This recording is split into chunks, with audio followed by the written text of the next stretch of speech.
الحمد لله رب العالمين والصلاة والسلام على أشرف الأنبياء والمرسلين شفيع المذنبين رحمة العالمين سيدنا ونبينا وشفيعنا ومولانا أبي القاسم محمد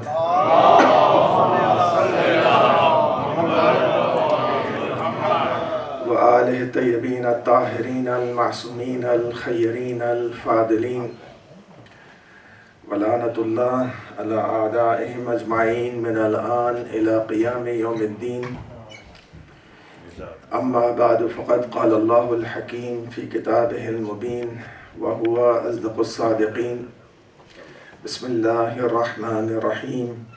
يا أيها الذين آمنوا استجيبوا لله وللرسول لما يحييكم واعلموا أن الله يحول بين المرء وقلبه. ایک سلوات بھی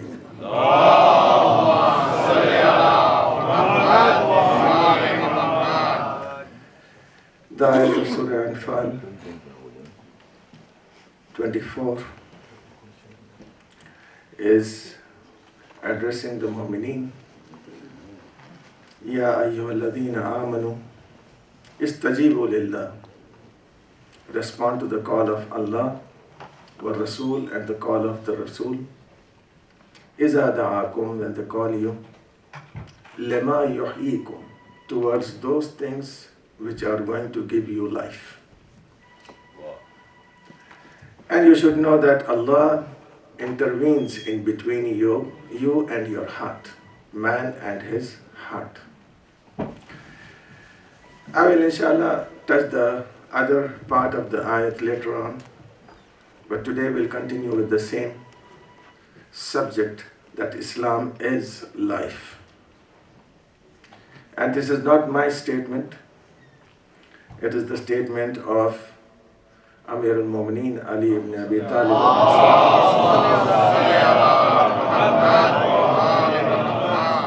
where he says that al-Islamu hayat, Islam is life. So with the name of Islam and with the following of this religion, we get life, we give life. The ayat by itself shows that life needs two things, and that is mercy and love. And that's why the ayat of the Quran are filled with rahmat of Allah. And even the first ayat which we recite in the Salat starts with Bismillah ar-Rahman ar-Rahim. The Prophet himself is Rahmatun lil Alameen, as the Quran says, وَمَا أَرْسَلْنَاكَ إِلَّا رَحْمَةً lil Alameen. We have not sent you but as a mercy for the whole world. And then when it comes to the companions of the Prophet, the ayat of Surah Fatah says very clearly that وَالَّذِينَ مَعَهُ أَشِدَّاءُ عَلَى الْكُفَّارِ. And those people and those companions who are with the Prophet, they are very strict with the kuffar. رَحْمَا بَيْنَهُمْ. And they are merciful amongst each other. These are the companions. And when it comes to the mu'mineen, the ayat of the Quran says, وَمَا كَانَ الْمُؤْمِنِينَ رَحِيمًا.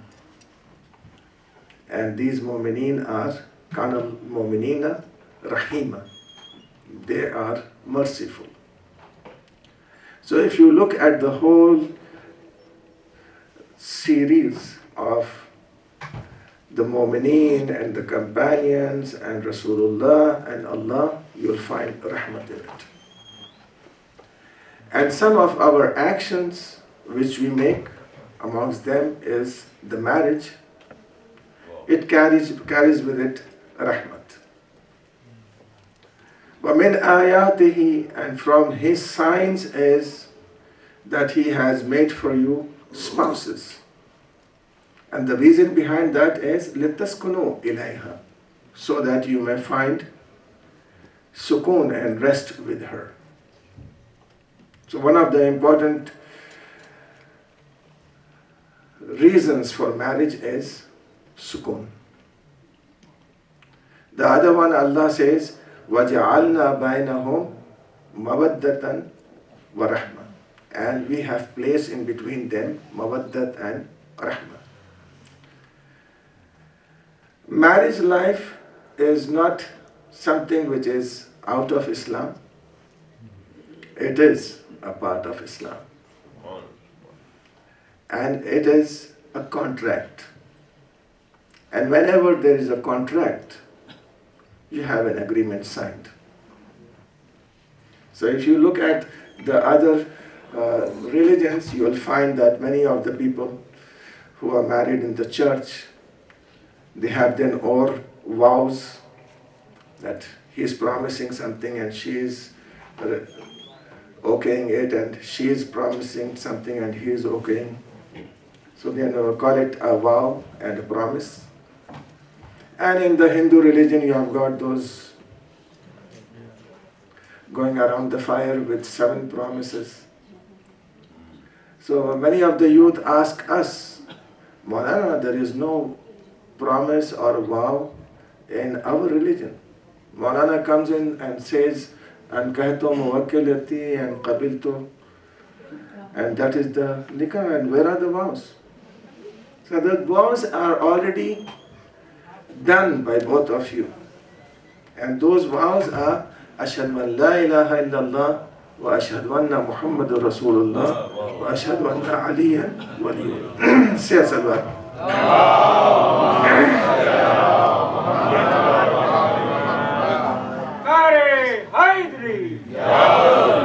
So when you have become a Muslim and a Mu'min, the whole Quran is your agreement. And whenever you are going to act and react to each other, it is going to be according to the Quran and according to the hadith of Rasulullah and Aimma Athar alayhimus salam.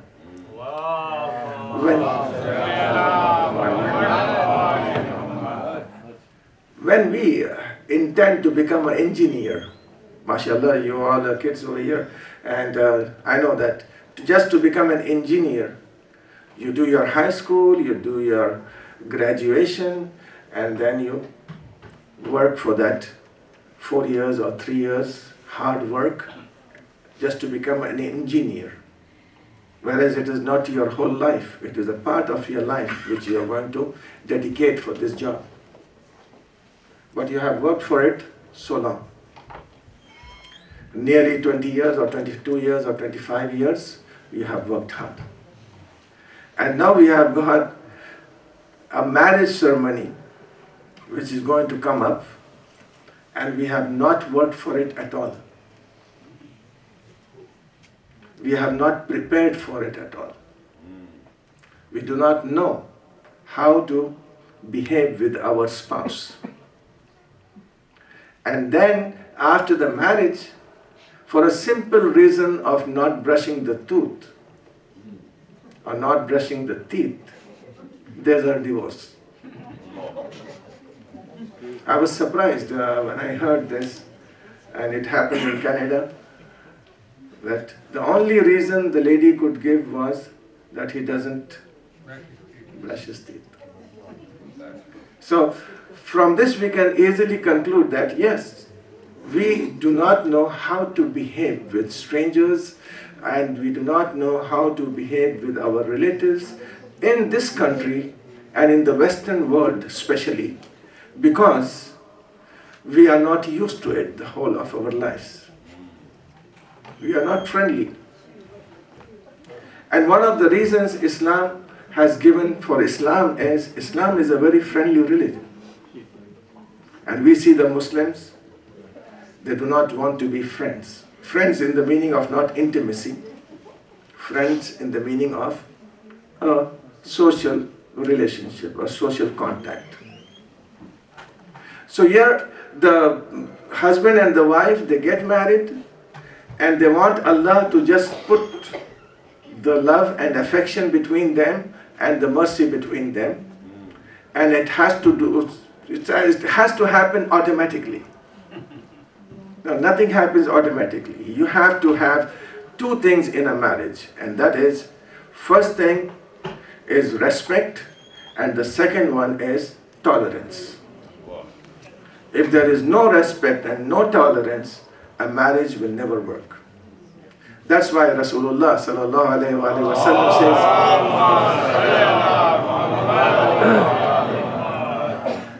that always forgive your wives and forgive your children. Keep forgiving them. What is the reason for forgiving them? Because they are going to make mistakes. So whenever they make a mistake, you forgive them. Whenever you make a mistake, you forgive them. Never test the patience of your wife or never test the patience of your husband. And never test the love they have towards you. You don't love me because you don't make a cup of tea for me. This is not Islam. Islam, according to Imam Jafar Sadiq alayhi salatu wasalam, says, you don't even have to ask the other person whether he loves you or not. Because Imam says that the balance is, as much as you love the other person, so much he loves you. So just to know how much the other person loves you, just weigh your own love and scale your own love on the balance, and you will understand how much the other person loves you. Now, Imam says one thing, and that is the greatest of all, Imam Muhammad Baqir alayhi salatu wasalam says, Bishrul Wajha, Bishrul Hasan, the cheerful face is one thing which attracts people towards you. So when you get up in the morning, take care to smile at the face of the first person you see. Whether it be your small child, or whether it be your mother, whether it be your partner, whoever it is, the first look at her or at him with a smile will attract her or him towards you. So the love starts with the face, and for this Imam says that one of the signs of a mu'min is that he is always having a cheerful face. You will never see him scorn. You will never see him frown. A mu'min has a cheerful face. And cheerful face doesn't mean that he is always playing with you or mocking at you, no. Like the people during the time of Imam Ali alayhi salam used to say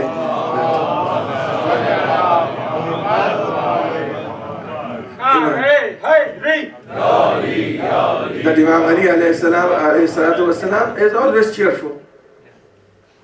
A person who is cheerful, I'll tell you when a person is cheerful. A person is cheerful only when he is content in his heart. The small child in the arms of the mother will always be content, because he knows that he is going to get whatever he wants from his mother. A mu'min, like a small child in the arms of the mother, is always content because he is in the presence of Allah all the time, and he knows whatever he wants, he will get it from there. So that's why a mu'min is always cheerful. He doesn't care about tomorrow, what's going to happen tomorrow. Who has given me today is going to give me tomorrow. The child never worries whether the mom is going to give him the food tomorrow or not. He has left that responsibility on the mother. And Allah has said that earning is your responsibility, providing is my responsibility. So when provision is from Allah, the risk is from Allah, we have to just do our duty and rely on Him like a child relies on the mother. So you will not ever, you will never even think of what is going to happen tomorrow. You're going to just think, yes, today it is done, tomorrow is in the hands of Allah. Imam Ali alayhi salatu wasalam says, there is nothing. There is nothing that you possess. What has happened is past. And what is going to come is future. Neither you are in the past now, nor in the future. And the present which you have is so small that just by saying present, it goes into past. So why are you worrying about something which has no existence at all? The present. So that's why Imam Musa Kazim alayhi salatu wasalam says in his hadith that whenever a person worries about something, he faces two problems. One is the problem itself, the other one is the worry which he is having now, because of which he is going to get into depression. Depression has become one of the most common problem in United States and the Western world. I don't say that Indians are not depressed. They might be depressed, but the society takes care of them. But here in the United States, the society is not there to take care of them. They just go into lonership. Lonership means they become lonely. And later on, they commit things which the Shariat says are haram. That's why the ayat of the Quran says very clearly that two things Allah is never going to forgive. One of them is the shirk, and the second one is the qunut, despair. La taqnatu min ar-rahmatillah. Do not be despaired about the rahmat of Allah. La taqnatu. He is going to be there, His mercy is going to be there. And this kind of things which you need is the help from two persons. One is your mother and the other one is your spouse. The spouse and the mother gives you comfort at a time when you are in despair. And they call you towards one God. Ya ayyuhallazina amanu, O people who believe, if you have committed anything which is hurting you, do not despair. La taqnatu min rahmatillah. Inna Allaha yaghfiru dhunuba jami'a. Allah is going to forgive you all your sins. Why? Because He is ever forgiving and ever merciful. ایک سلوات بھیج دیں محمد.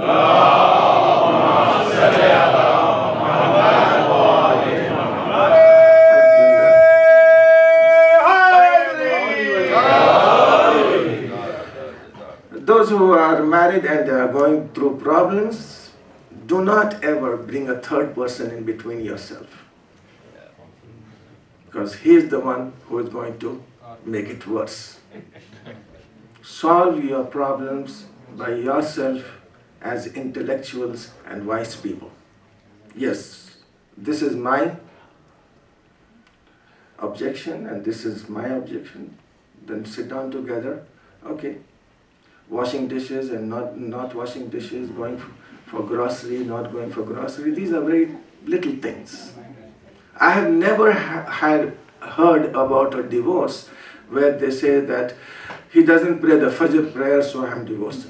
No, I've never heard about it at all. I've heard only about this kind of things, that he makes me work, he makes me do this, he doesn't allow me to go out, he doesn't allow me to watch TV, and these are the things. These two people are partners in Islam, partners in Iman. The best wife is a wife which urges the husband to move forward in his iman. That's why we do not have anyone equal to Imam Ali alayhi salam and Fatima Zahra.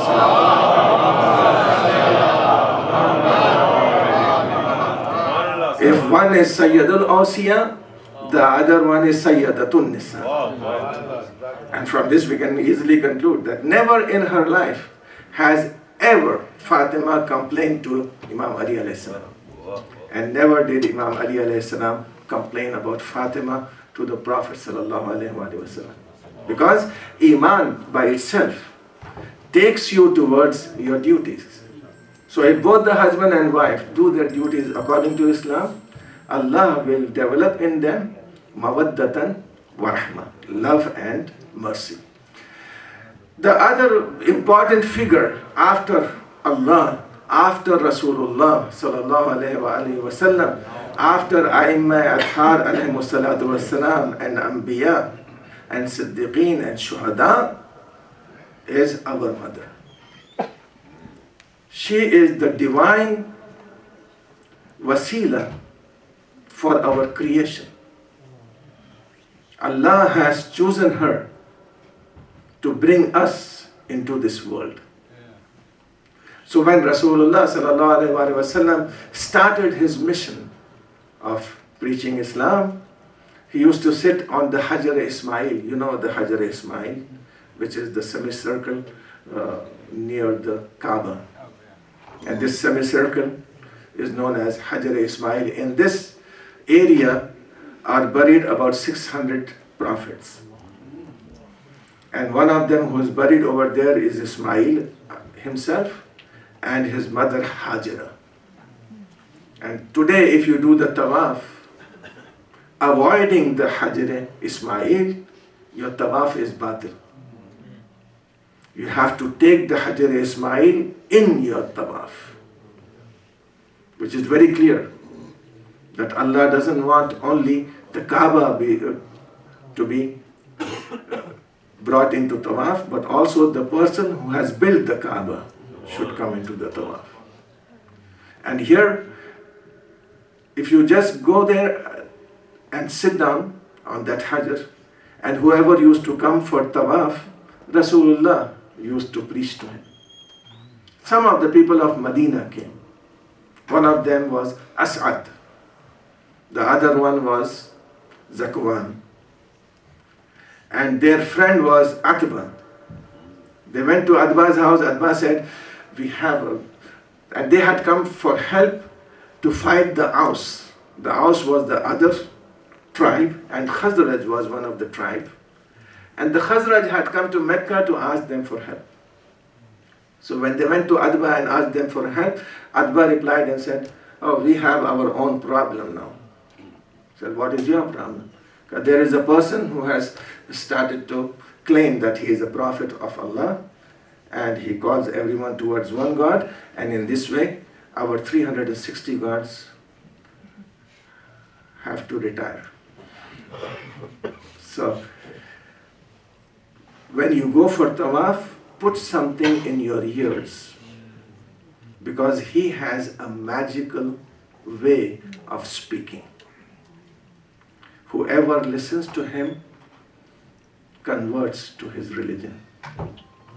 So these two people were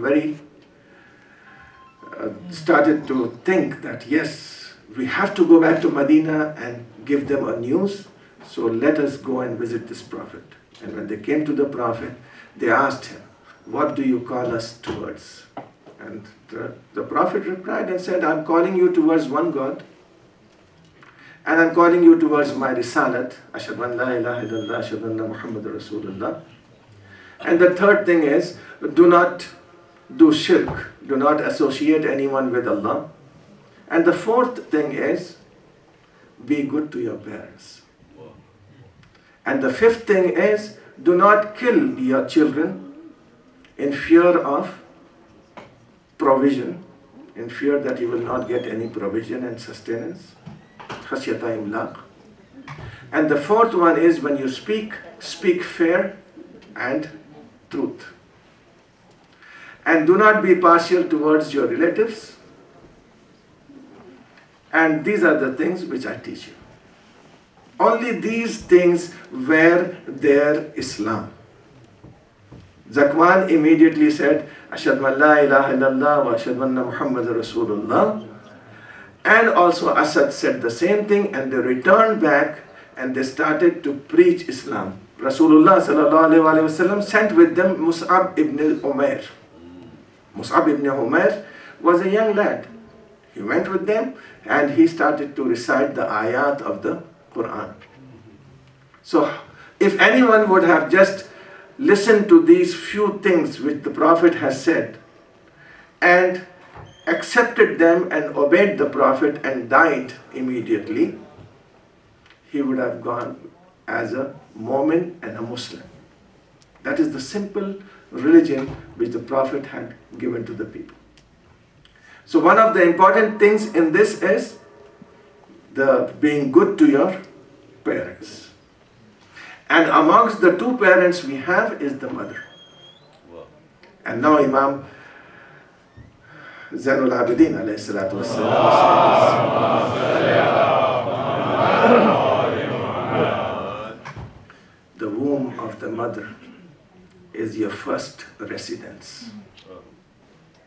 The womb of your mother is the first residence. She protected you while exposing herself to danger. And she brought forth you and she fed you the best food which can be ever produced in the whole world. That is the milk of her own essence. And this milk which she has fed you owes money. That's why many of the mothers say, I'm not going to forgive you the milk. She owes that money. She owes the repayment. How many of us even have the power to repay her for one suckling? And she suckled us for 2 years. And yet, when we are upset, we scold her. And even after getting scolded by the children, she comforts them. We ridicule her, and she praises us in front of others. And the important fact is, we do not even know that a problem is going to come to us, and she has already prayed for it. The closeness she has with us. And that's why mothers are always remembered when the children have a problem. And now I'm going to just tell you, those who have mothers, they are very blessed. They are very blessed. May Allah keep them for the children and give them good health. And now Allah says in the ayat of Surah Bani Israel, قُلْ رَبِّ ارْحَمْهُمَا كَمَا رَبَّيَانِي صَغِيرًا. Always pray to Allah, oh Allah, have mercy on them, just like they have cherished me. So rahmat is compassing every duty of ours. So Islam is not only life, it is a life full of rahmat and mercy. And that's why whenever we say Rahmatul lil Alameen, whenever we say Rahman ar-Rahim, we have that feeling in us that yes, without your rahmat, we are nothing. Wow. And we ask Allah to forgive our parents and have mercy on them, and we remember them all the time so that our kids will remember us. So whenever you remember your parents, do not just go into your room and remember them. No. Remember them in front of your children. Tell your children what your parents have done for you. My salutes to those migrants who had left their country. They came over here They established themselves, they established the Imam Bargas, they established the mosques, and they have done a very hard work. Do not ever scold them. Do not ever think that you are greater to them. They may not be engineers, and you might be an engineer. But remember, you are just an engineer. They are the ones who have given birth to an engineer. They may not be doctors, but they are the ones who have given birth to doctors, who have provided for them, and who have brought them up. May Allah bless you all. Say Allah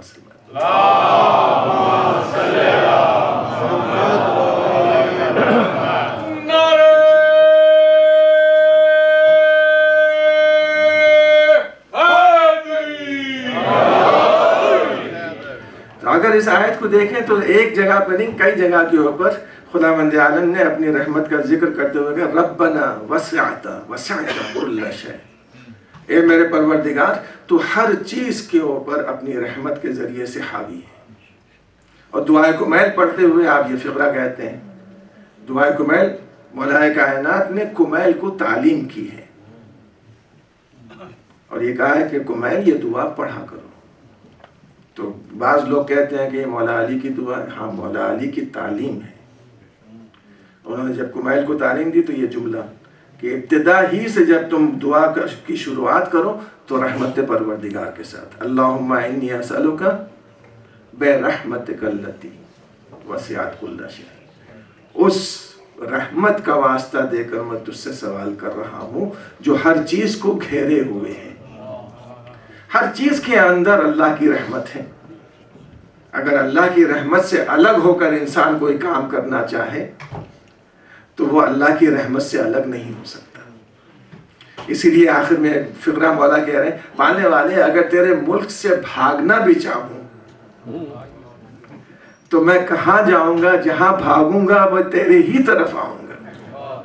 تو ایسے لگتا ہے جیسے اللہ ہی سے بھاگ رہے ہیں مگر اللہ ہی کی طرف آ رہے ہیں. جیسے بچے جو ہیں جب ان کو زیادہ مارا جاتا ہے تو ماں ماں کہتے ہوئے پھر ماں ہی کی طرف آتے ہیں. ماں ہی مار رہی ہے لیکن آتے پھر ماں ہی کی طرف ہیں. اسی طریقے سے ہم بندے ہوتے ہوئے گناہ کرتے ہیں، سزا ملتی ہے اور پھر اللہ ہی کی طرف آگے بڑھتے ہیں. کیوں؟ اس لیے کہ جانتے ہیں کہ جس نے ہمیں سزا دی ہے وہی ہماری مغفرت کرنے والا ہے.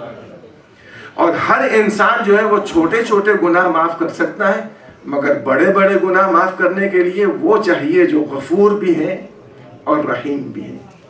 اور اس تک پہنچنے کے لیے ایسا وسیلہ چاہیے جس نے ایسے گناہ نہ کیے ہوں. ایک سلوات بھیجے محمد والے. آج کی مجلس میں تھوڑا سا آپ کو اس کی طرف متوجہ کرتے ہوئے مجلس ختم کر دوں، اس لیے کہ آپ لوگ ماشاءاللہ سے جواب والے ہیں. مگر اتنا میں ضرور کہوں گا کہ جب آپ نماز کے لیے کھڑے ہوں، کہنے میں تو نماز ہے، اس کو ڈیوٹی سمجھ کے انجام دے رہے ہیں آپ، لیکن خدا کی قسم یہ ڈیوٹی نہیں ہے، یہ حق ہے اور ہر بندے کی فطرت میں شامل ہے. جب بھی کوئی چیز آپ کو دی جائے گی آپ شکریہ کہیں گے، اور اگر نہ بھی کہیں تو آپ کا دل مائل ہوگا اس بات کی طرف کہ ہمیں بھی کچھ جواب میں کرنا چاہیے. تو جب یا تو انسان شکریہ کہہ دیتا ہے یا سر جھکا لیتا ہے. تو یہاں پر ذرا آپ اندازہ لگائیں کون سی چیز ایسی ہے جو آپ کے پاس ہو اور اللہ نے نہ دی ہو. آپ نے خود کمائی ہو، آپ نے خود بنائی ہو، آپ کی ولادت سے لے کر اب تک. ولادت آپ کی نہیں ہے، اللہ نے. اور دوسرے ماں باپ آپ نے نہیں معین کیے، اللہ نے معین کی. صحت اللہ نے دی. اس کے بعد آپ کے بدن کا ہر ذرہ اللہ کا عطا کیا ہوا، آپ کی عقل سے لے کے آپ کی میموری تک اور سب کچھ. اور اس کے بعد جب آپ کمانے کے لیے آگے بڑھیں تو سلانے والا بھی وہی، اٹھانے والا بھی وہی. اس کے بعد آپ کو وہاں تک پہنچانے والا بھی وہی. اس کام کے درمیان میں آپ کے کاموں کی، آپ کے ہاتھوں کی طاقت دینے والا وہی. تو سب کچھ جو بھی آپ کر رہے ہیں وہ اللہ کا دیا ہوا، اللہ کی مرضی ہے، اللہ کی رحمت ہے. اگر کوئی چیز آپ کے پاس ہے تو وہی ایک چیز ہے جو مولا کائنات دعائے کمیل میں ارشاد فرما رہے ہیں، اور وہ یہ ہے کہ اللہ مغفر، پالنے والے اس بندے کو معاف کر دے جس کے پاس کوئی چیز نہیں ہے سوائے دعا کرنے کی. تو دعا کرنا صرف ہماری ملکیت ہے، باقی تمام چیزیں اللہ کی دی ہوئی امانتیں ہیں. تو امانت جب کسی کو دی جاتی ہے تو یہ دیکھا جاتا ہے کہ کتنی خیانت کی ہے. تو روز محشر اللہ بس اتنا ہی پوچھے گا جو امانت تمہیں ملی ہے اس میں تم نے کتنی خیانت کی. اور اگر تم نے خیانت نہیں کی ہے تو تمہیں مرنے سے پہلے یہ کہنے کا حق ہے کہ فزت برب الکعبہ، جیسا ملا تھا ویسا ہی نفس واپس لوٹا رہا ہوں. اور کائنات میں ایک ہی شخصیت ہے جس میں شہادت کے وقت یہ جملہ ارشاد فرمایا ہے، فزت برب الکعبہ، رب کعبہ کی قسم میں کامیاب ہوا. کیوں؟ اس لیے کہ ابتدا رب خالق بھی کہہ سکتے ہیں، رب مدینہ بھی کہہ سکتے ہیں، رب کائنات بھی کہہ سکتے ہیں. رب کعبہ کہہ کر اشارہ کیا ہے مولا کائنات نے اس وقت کی طرف جب وجود میں آئے ہیں، جب ان کا جسم وجود میں آیا ہے، جب ماں کے شکم سے آئے ہیں، کہ دیکھ لو اس دن اور شہادت کا دن جیسا نفس پاک و پاکیزہ ملا تھا ویسا ہی نفس پاک و پاکیزہ لے کر جا رہا. اس میں کسی طرح کی کوئی خیانت میں نے نہیں کی ہے. ایک صلوات بھیجے محمد والے.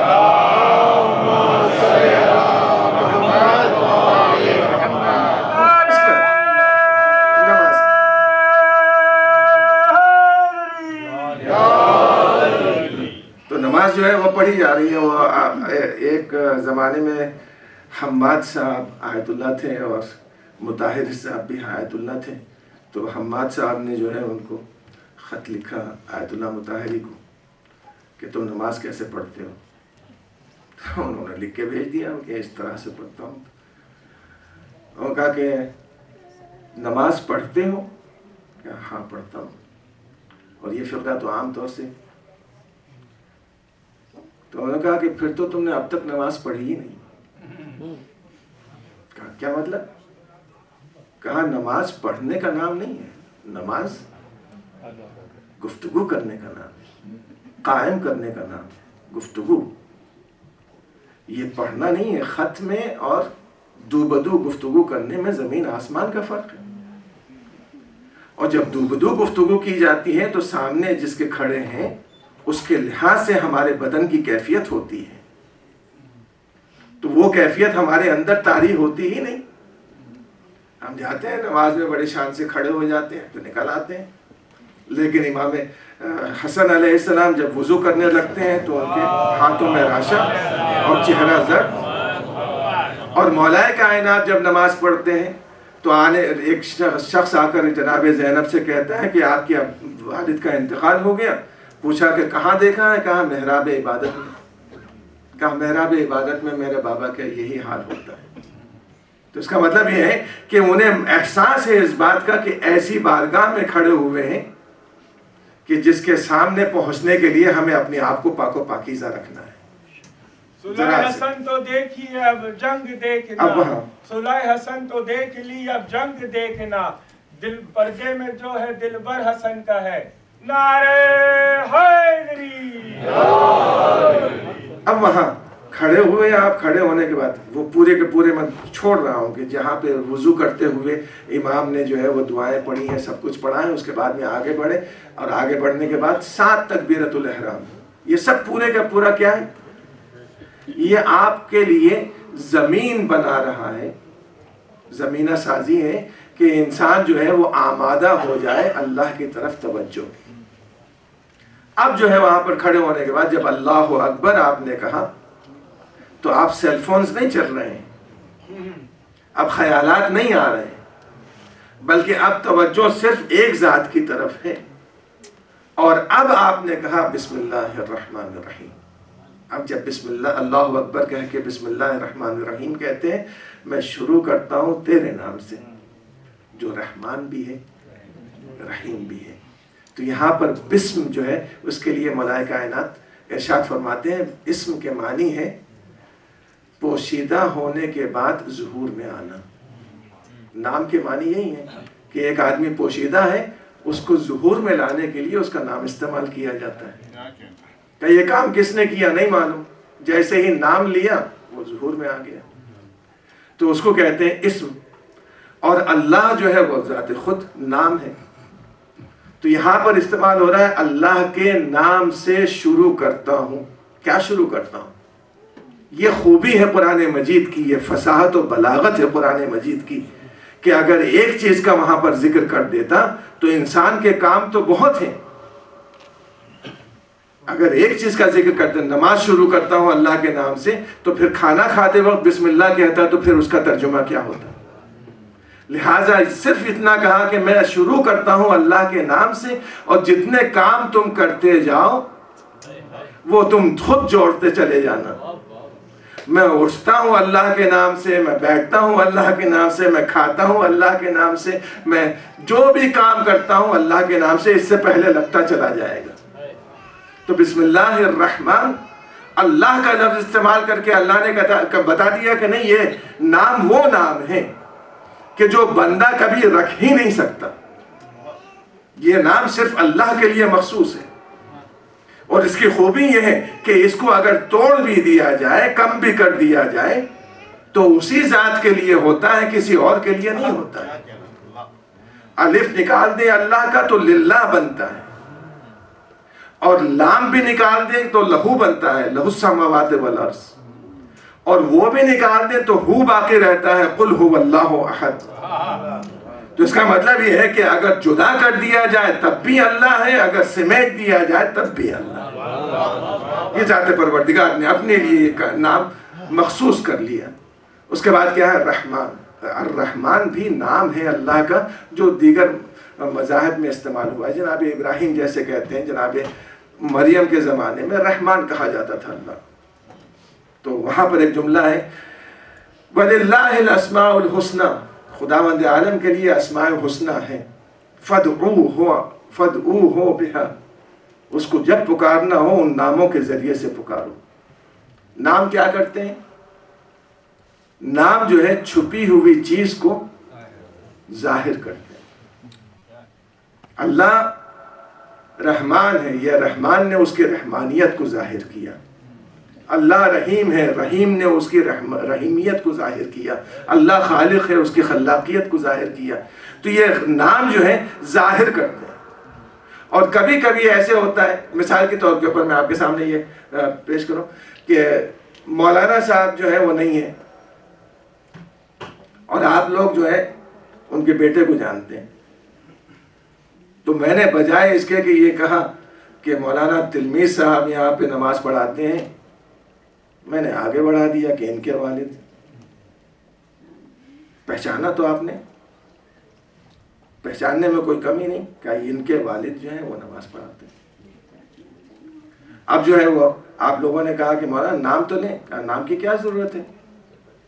جب پہچان میں نے بتا دی ہے تو پھر نام کی ضرورت ہی نہیں. اسی لیے امام جعفر صادق علیہ السلام نے کہا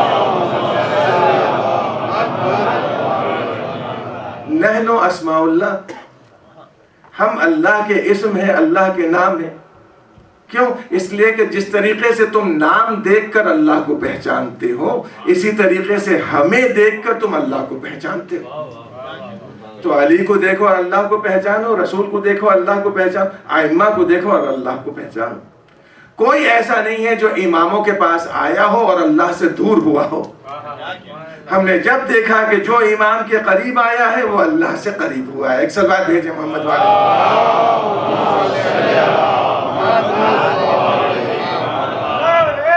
ویسے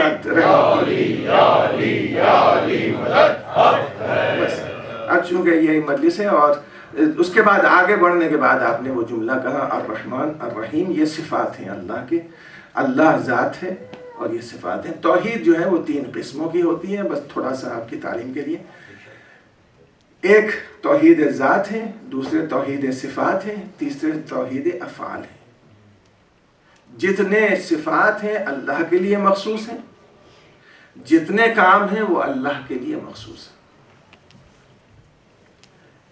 مثال، آپ جو کام انجام دیتے ہیں، جو بھی نیک کام انجام دیتے ہیں، اس میں اللہ شریک ہے، اللہ کی توفیق شامل حال ہے، اور ساتھ میں اللہ آپ کا معاون ہے، مددگار ہے۔ اگر چاہتا وہ تو اسی وقت پیرالائز کر سکتا تھا ایک آدمی کو کہ وہ کام ہی نہ انجام دے، مگر نہیں، اس نے قوت دی تو شامل ہے، قوت ہے۔ تو یہاں پر جو ہے اللہ نے اس کو کہا ہے کہ یہ ہے توحید افعال۔ دوسرے الفاظ میں یوں کہوں، خلاق، خالق، یعنی یہ کام کر رہا ہے تو اس کو فعل کہتے ہیں، کام کرنے کو۔ تو یہ بھی جو ہے وہ اللہ کے وہاں توحید ہے۔ کوئی اللہ کا فعل اللہ سے جدا نہیں ہے، اللہ کی ذات میں ہے۔ اسی طریقے سے کوئی صفت اللہ سے جدا نہیں ہے، اللہ کی ذات میں ہے۔ جب امام سے پوچھا گیا تو امام نے کہا کہ 99 صفات ہیں اللہ کے، اگر ان سب کو تم اللہ سے جدا کر دو گے تو ایک وقت میں 99 خدا مانو گے۔ ایک وہ خدا جو رحمان ہے، ایک وہ خدا جو خالق ہے، ایک وہ خدا جو رازق ہے۔ نہیں، توحید کا مطلب یہ ہے کہ اس کی ذات سے کوئی صفت الگ نہیں ہے، اس کی ذات سے کوئی فعل الگ نہیں۔ تو اپنا نام کہا اللہ اور توحید ذات کی طرف اشارہ کیا، رحمان اور رحیم کہا اور توحید صفات کی طرف اشارہ کیا، اور رب العالمین کہا اور توحید فعل کی طرف اشارہ کیا۔ تو اللہ کی ربوبیت یہاں پر شامل حال ہے۔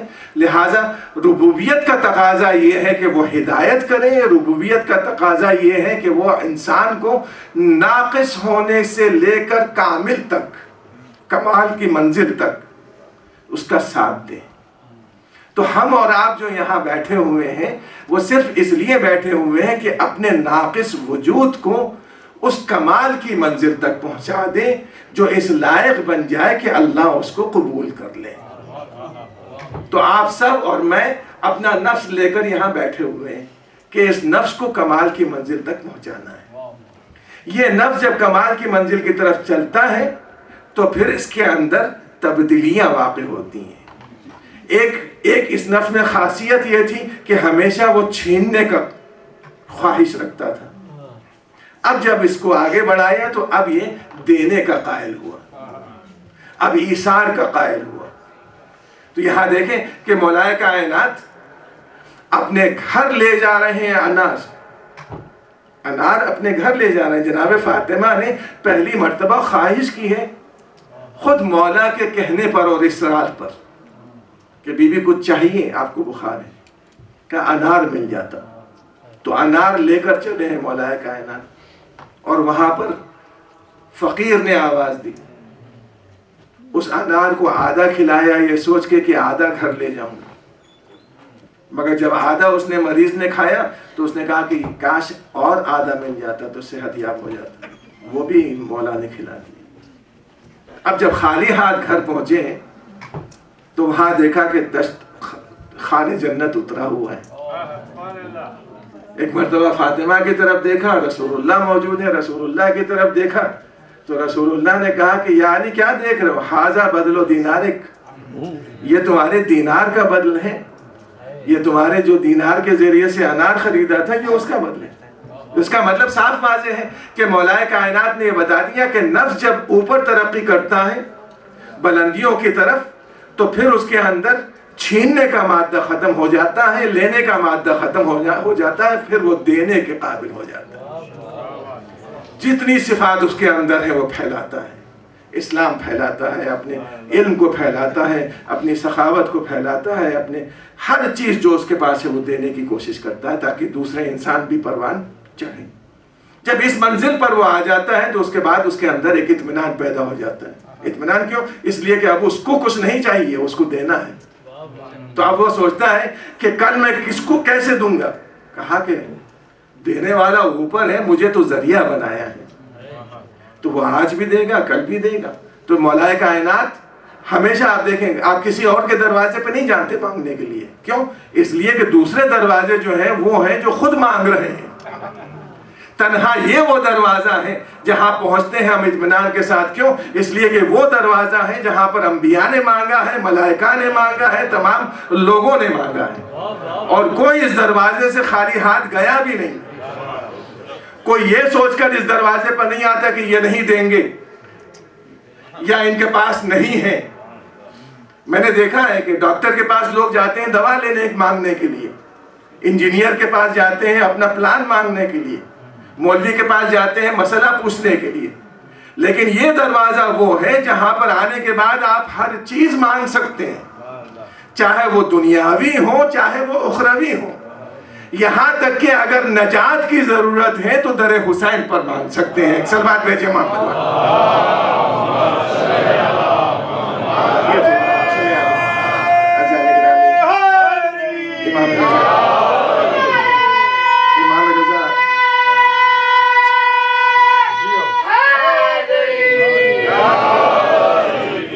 امام رضا علیہ السلام کی حدیث,